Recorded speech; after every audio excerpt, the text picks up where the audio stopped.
My YouTube channel. आज के लिए हम डिस्कस करने जा रहे हैं नीट के प्रीवियस ईयर के मोस्ट इंपॉर्टेंट क्वेश्चंस के बारे में। सबसे पहला क्वेश्चन है, in mammals the testis are located in. Mammals में टेस्टिस कहाँ प्रेजेंट होता है? पहला ऑप्शन है एब्डोमिनल कैविटी, दूसरा ऑप्शन है थोरैसिक कैविटी, तीसरा ऑप्शन है पेरिकार्डियल कैविटी और चौथा ऑप्शन है एक्स्ट्रा एब्डोमिनल कैविटी। मैमल्स में टेस्टिस कहाँ प्रेजेंट होता है? एब्डोमिनल कैविटी के बाहर प्रेजेंट होता है। तो उसे क्या बोलेंगे, कहाँ पे प्रेजेंट होता है?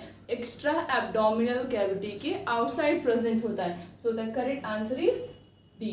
The next question is longest phase of spermatogenesis is. Spermatogenesis का सबसे लॉन्गेस्ट फेज कौन सा होता है? स्पर्मेटोजेनेसिस क्या होता है? Formation of sperm. स्पर्म का जब फॉर्मेशन होता है उस प्रोसेस को कहते हैं स्पर्मेटोजेनेसिस। पहला ऑप्शन है मल्टीप्लिकेशन फेज, दूसरा ऑप्शन है ग्रोथ फेज, तीसरा ऑप्शन है मैच्योरेशन फेज, चौथा ऑप्शन है germinal phase. Longest phase of spermatogenesis is the maturation phase. सबसे लॉन्गेस्ट फेज स्पर्मेटोजेनेसिस का कौन सा होता है? Maturation phase. So the correct answer is C. The next question is which piece of sperm is called power house. Sperm के कौन से part को पावर हाउस बोला जाता है? पावर हाउस का मतलब होता है कि स्पर्म का ऐसा कौन सा पार्ट होता है जो स्पर्म को एनर्जी प्रोवाइड करता है ताकि स्पर्म का इजीली मूवमेंट हो सके फीमेल रिप्रोडक्टिव ट्रैक्ट में। पहला ऑप्शन दिया हेड पीस, दूसरा ऑप्शन है नेक पीस, तीसरा ऑप्शन है मिडिल पीस, चौथा ऑप्शन है टेल पीस। स्पर्म के कौन से पार्ट के पास जो है एनर्जी प्रेजेंट होता है इसको पावर हाउस बोलते हैं, दैट इज मिडिल पीस। किसके पास, किसको बोलते हैं? Middle piece. और इस मिडिल पीस के पास माइटोकॉन्ड्रिया प्रेजेंट होता है। क्या प्रेजेंट होता है? माइटोकॉन्ड्रिया। और यही माइटोकॉन्ड्रिया एटीपी के फॉर्म में क्या करता है? एनर्जी प्रोवाइड करता है। इसी वजह से पावर हाउस किसे बोलते हैं? मिडिल पीस को बोलते हैं। क्यों बोलते हैं? क्योंकि इसके पास माइटोकॉन्ड्रिया प्रेजेंट होता है और यही माइटोकॉन्ड्रिया स्पर्म को क्या करता है? एटीपी के फॉर्म में एनर्जी प्रोवाइड कराता है। So the correct answer is C. The next question is A woman female has a maximum number of primary oocyte in her ovaries. Woman female में maximum number में primary oocyte ovary के अंदर present होता है। हमें बताना है कि कब प्रेजेंट होता है। पहला ऑप्शन है एट मेनोपॉज, क्या मेनोपॉज के समय प्रेजेंट होता है? दूसरा ऑप्शन दिया एट प्यूबर्टी, क्या प्यूबर्टी के समय प्रेजेंट होता है? तीसरा ऑप्शन है early in her fertile year, क्या जब उसका फर्टिलाइजेशन होता है उस समय प्रेजेंट होता है, या बर्थ के समय प्रेजेंट होता है? सबसे ज्यादा प्राइमरी oocyte कब प्रेजेंट होता है? बर्थ के समय प्रेजेंट होता है, at the time of birth. So the correct answer is D. The next question is yellow corpus luteum occur in mammals in. Yellow corpus luteum कहाँ प्रेजेंट होता है मैमल्स में? पहला ऑप्शन दिया गया है heart to initiate heart beat, क्या heart में प्रेजेंट होता है? हार्ट बीट को इनिशिएट करता है। दूसरा ऑप्शन है क्या हमारी स्किन में प्रेजेंट होता है जो कि पेन रिसेप्टर की तरह एक्ट करता है। तीसरा ऑप्शन दिया क्या हमारे ब्रेन में प्रेजेंट होता है और कनेक्टेड होता है सेरिब्रल हेमिस्फीयर से। चौथा ऑप्शन दिया या ओवरी में प्रेजेंट होता है जो कि प्रोजेस्टेरॉन हार्मोन सिक्रीट करता है। कॉर्पस ल्यूटियम जिसका कलर होता है येलो कलर और ये कहाँ प्रेजेंट होता है? हमारी ओवरी में प्रेजेंट होता है और ये क्या सिक्रीट करता है? प्रेगनेंसी के समय प्रोजेस्टेरॉन हार्मोन सिक्रीट करता है और ये प्रोजेस्टेरॉन हार्मोन क्या करता है? प्रेगनेंसी में हेल्प करता है।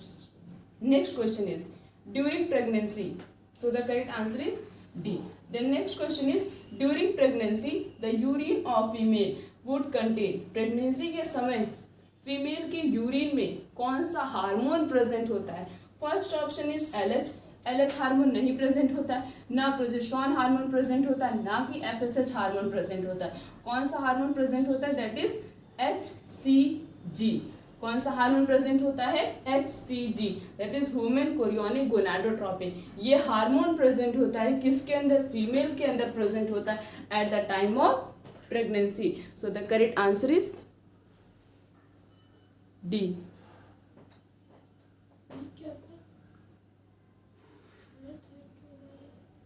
The next question is cleavage start in. Cleavage कहाँ पे स्टार्ट होता है?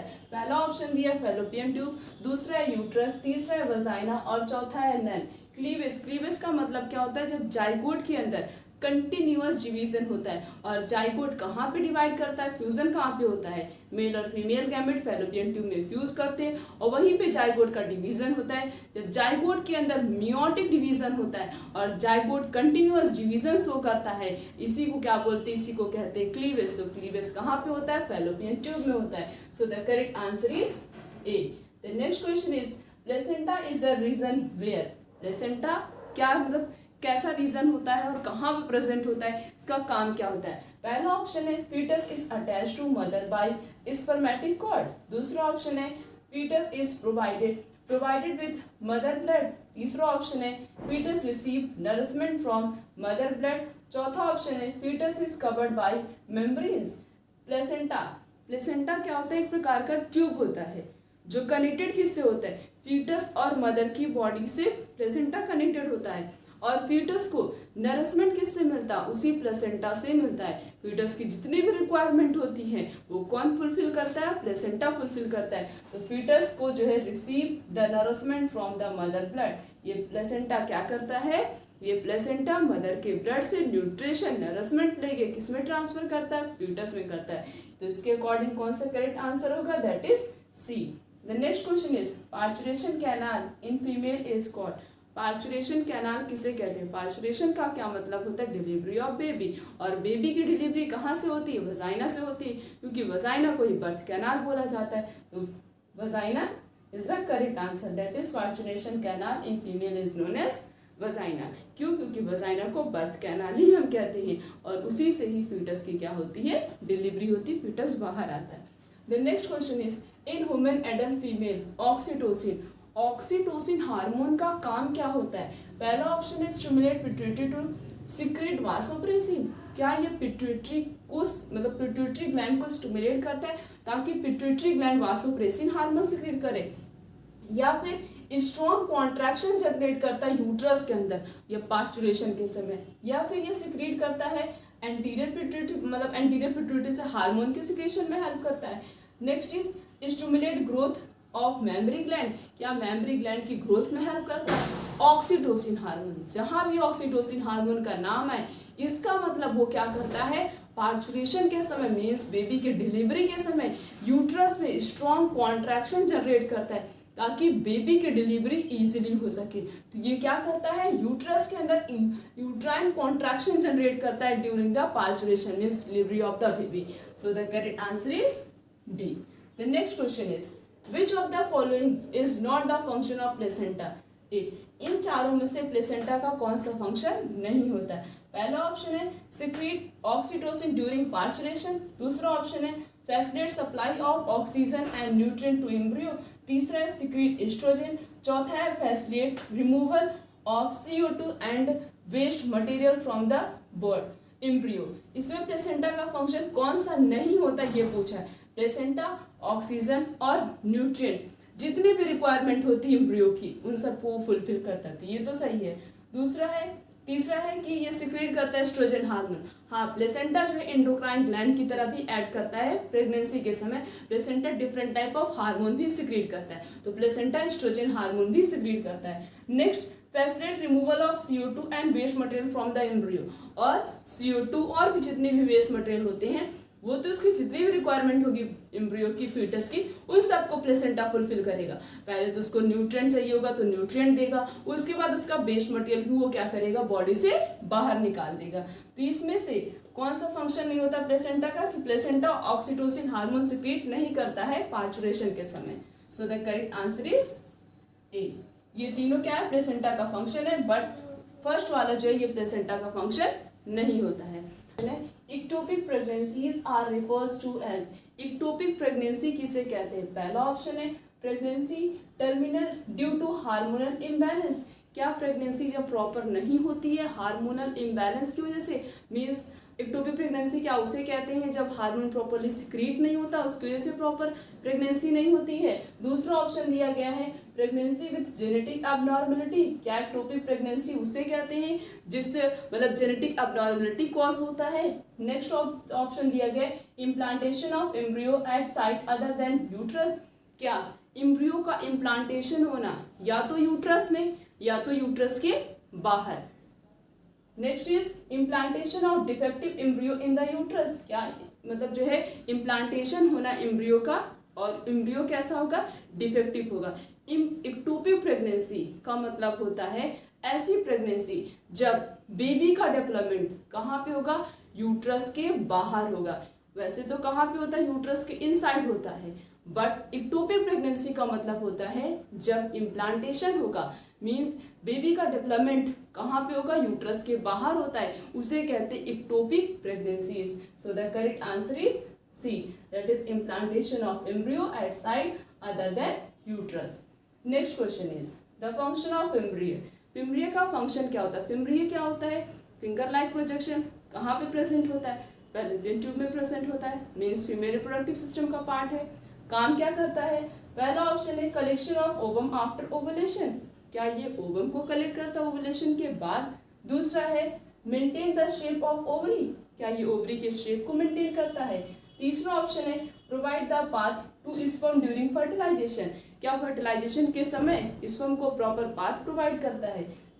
चौथा है नन ऑफ दिस। फिम्ब्रिया का काम क्या होता है? फिम्ब्रिया ओवुलेशन होने के बाद, ओवुलेशन क्या होता है? Release of ovum. जब ओवम रिलीज होता है ओवुलेशन के बाद, तो फिम्ब्रिया क्या करता है? उस ओवम को कलेक्ट करता है। So function of fimbria is to collection of the ovum after ovulation. Ovulation के बाद फिम्ब्रिया क्या करता है? ओवम को कलेक्ट करता है। Next question is during implantation the blastocyst becomes embedded in which layer of the uterus। Implantation के समय ब्लास्टोसिस्ट यूट्रस की कौन सी लेयर से जाके अटैच होता है? पहला ऑप्शन है ट्रोपोब्लास्ट, दूसरा ऑप्शन है एंडोमेट्रियम, तीसरा ऑप्शन है मायोमेट्रियम, चौथा ऑप्शन है पेरीमेट्रियम। ट्रोपोब्लास्ट का तो फॉर्मेशन बाद में ही होता है, यही जब ब्लास्टोसिस्ट आगे जाके और डिफ्रेंशिएट होता है तब एक आउटर लेयर बनती है, उसे कहते हैं ट्रोपोब्लास्ट, तो ये नहीं होगा। और मायोमेट्रियम मिडिल लेयर होती है जो पार्चुरेशन के समय कॉन्ट्रैक्ट होती है। और रही बात पेरीमेट्रियम की, तो पेरीमेट्रियम क्या होता है? प्रोटेक्शन प्रोवाइड करता है यूट्रस को। उसके बाद बचा क्या है? एंडोमेट्रियम। ब्लास्टोसिस्ट जो है ये इम्प्लांटेशन के समय किससे जाके अटैच होता है? यूट्रस के एंडोमेट्रियम वॉल से। So the correct answer is B. During implantation the blastocyst become embedded the endometrium of the uterus. The next question is the mitotic division start as a zygote। Zygote का जब formation होता है, mail और female जब आपस में fuse करते हैं उसके बाद जाइगोट का फॉर्मेशन होता है। अब इस जाइगोट के अंदर कौन सा डिवीजन होगा? माइटोटिक डिवीजन होगा। Move through the dash of the oviduct call cleavage. Means किससे इसका मूवमेंट होता है? मीन्स ये जो जाइगोट है जब इसके अंदर डिवीजन होगा ये किससे मूव करते हुए ओविडक्ट में जाएगा, फिर यही आगे जाके जब मल्टीपल डिवीजन होगा जाइगोट का, यही जाइगोट आगे जाके क्लीवेज में चेंज हो जाता है। तो उसका मूवमेंट किससे होगा? पहला ऑप्शन है एम्पुला, दूसरा है थमस, तीसरा है फिम्ब्रियो, चौथा infundibulum. The correct answer is Thomas. The mitotic division start as a zygote, move through the isthmus of oviduct is known as cleavage. Next question is for normal fertility, how many percentage of sperm must have normal shape and size? Normal fertility means fertility एकदम normal हो, उसके लिए sperm कितने percent sperm जो है normal shape और size के होने चाहिए? सिक्रीशन कितना होता है? कम से कम 200 to 300 मिलियन। एक बार के फ्यूजन में कम से कम इतना स्पर्म जो है सिक्रीट होता है। उसमें से नॉर्मल शेप और साइज का कितना होता है? बस 60%। इसमें से नॉर्मल शेप और साइज के कितने होते हैं? 60%। और इस 60% में से 40% प्रॉपर मूवमेंट शो करते। बट यहाँ पे पूछा गया नॉर्मल शेप और साइज के कितने परसेंट स्पर्म जो है सिक्रीट होते, तो नॉर्मल शेप और साइज के 60% स्पर्म का क्या होता है? सिक्रीशन होता है। So the correct answer is D. The next question is during fertilization a sperm come in contact with the which layer of the ovum. Fertilization के बाद स्पर्म जो है ओवम की कौन सी लेयर के कांटेक्ट में आता है? जैसे एक स्पर्म जो है ओवम से अटैच हो जाता है तुरंत ही जोना प्लेसूडा लेयर का फॉर्मेशन हो जाता है। ताकि कोई और भी एडिशनल स्पर्म जो है वो ओवम से अटैच ना हो सके। तो कौन सी लेयर बनती है? That is zona pellucida layer. So the correct answer is B. The next question is which of the following is the most widely accepted method of contraception in India as at present? अभी present time में India में कौन सा contraceptive method का सबसे ज़्यादा use किया जा रहा है? पहला ऑप्शन है सर्वाइकल कैप, दूसरा ऑप्शन है ट्यूबिकोटॉमी, तीसरा ऑप्शन है डायाफ्राम, चौथा ऑप्शन है आईयूडी। कौन सी टेक्निक का यूज़ किया जा रहा है इंडिया में प्रेजेंट टाइम में to prevent the pregnancy? That is IUD, intra uterine device. So the correct answer is D. The next question is medical termination of pregnancy, that is MTP, is considered safe up to how many week of pregnancy? Pregnancy के कितने week के बाद MTP means abortion कराना safe होगा? पहला option है 8 week, दूसरा option है 12 वीक, तीसरा ऑप्शन है 18 वीक और चौथा ऑप्शन है 6 वीक। 12 वीक के अंदर अगर प्रेगनेंसी के बाद 12 वीक के अंदर अगर हम MTP करा रहे हैं मीन्स एबॉर्शन करा रहे हैं तो वो सेफ होता है मदर के लिए भी और उसके फीटस के लिए भी। So the correct answer is B. The next question is which contraceptive method provide some protection against HIV? ऐसा कौन सा कॉन्ट्रासेप्टिव मेथड है जो HIV से प्रिवेंट करता है? मीन्स HIV कैसी डिजीज होती है? HIV क्या कॉज करता है? एड्स।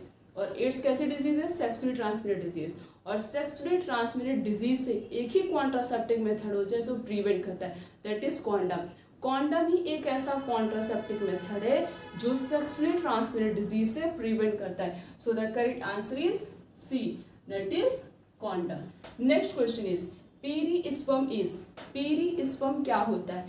पहला ऑप्शन है परसिस्टेंस न्यूसिलस इन सीड, दूसरा ऑप्शन है ओव्यूल वॉल, तीसरा है ओव्यूल कोट। पेरिस्पर्म को क्या बोलते हैं? पेरिस्पर्म परसिस्टेंस न्यूसिलस होता है जो कि किस में प्रेजेंट होता है? सीड में प्रेजेंट होता है। और इसका सबसे बेस्ट एग्जांपल है पेरिस्पर्म का, दैट इज ब्लैक पीपर। सो the correct answer is A. Perisperm is the persistence nucellus which is present in a seed. The next question is longest pollen tube is found in, किसका pollen tube सबसे longest होता है? पहला option है wheat, दूसरा है मेज, तीसरा है बार्ली और चौथा है rice.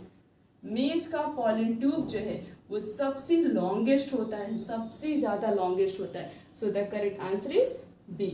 The next question is filiform apparatus are found in, filiform apparatus कहाँ प्रेजेंट होता है? मीन्स फिलीफॉर्म क्या है? Finger like projection. कहाँ प्रेजेंट होता है? पहला ऑप्शन दिया एंटीपोडल सेल, दूसरा ऑप्शन दिया एक्सेल, तीसरा है सेकेंडरी न्यूसिलस और चौथा है सिनर्जिड। फिलीफॉर्म एपरेटस प्रेजेंट कहाँ पे होता है? सिनर्जिड के पास प्रेजेंट होता है। कहाँ प्रेजेंट होता है? सिनर्जिड के पास प्रेजेंट होता है जो कि फिंगर लाइक प्रोजेक्शन होता है। So the correct answer is D. हमने इस पूरे लेक्चर में नीट के प्रीवियस ईयर के मोस्ट इंपॉर्टेंट क्वेश्चंस के बारे में डिस्कस किया। आने वाले लेक्चर में इस तरीके से और भी बहुत सारे क्वेश्चंस के बारे में डिस्कस करेंगे। आज का लेक्चर यहीं तक। Thank you.